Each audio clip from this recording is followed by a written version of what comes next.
I created Species Nutrition with one mission in mind: to provide bodybuilders and serious athletes with no-nonsense supplements that work. I put my name and reputation on every bottle of Species Nutrition products. If you want to be your absolute best, join the evolution.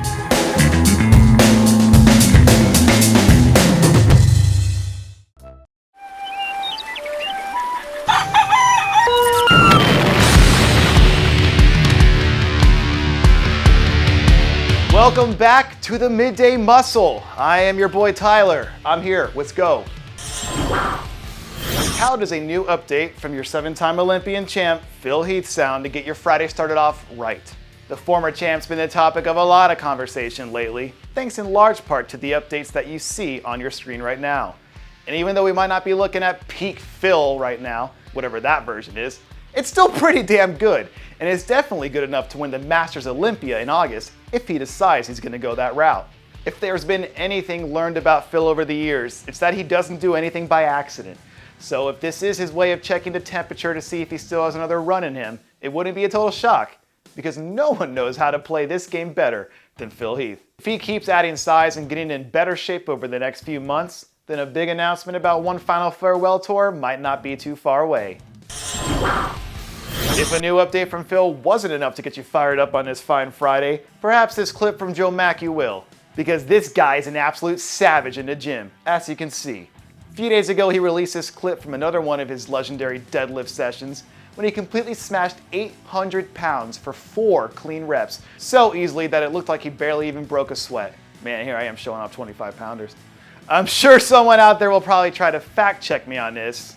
Lord knows, but I feel like we've gotten to the point where we can say that he's the strongest deadlifter in the history of the IFBB, which is a crazy statement to make when you consider how rich the history of the Pro League is. So if he can add another layer to this by winning a pro show and qualifying for the Olympia, it'll add a pretty cool extra layer to the legend by making him the strongest puller to ever set foot on the most hollowed stage in bodybuilding. We're still 6 weeks away from the New York Pros, so it might be too early to be making any predictions.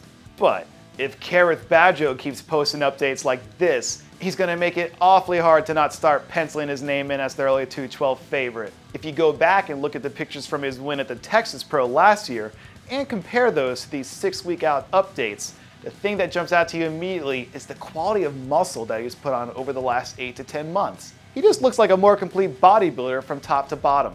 And while we're talking about Karith, he's probably one of the most underrated guys in the 212 over the last few years, despite having a handful of wins and a couple of top 10 Olympia finishes during that span.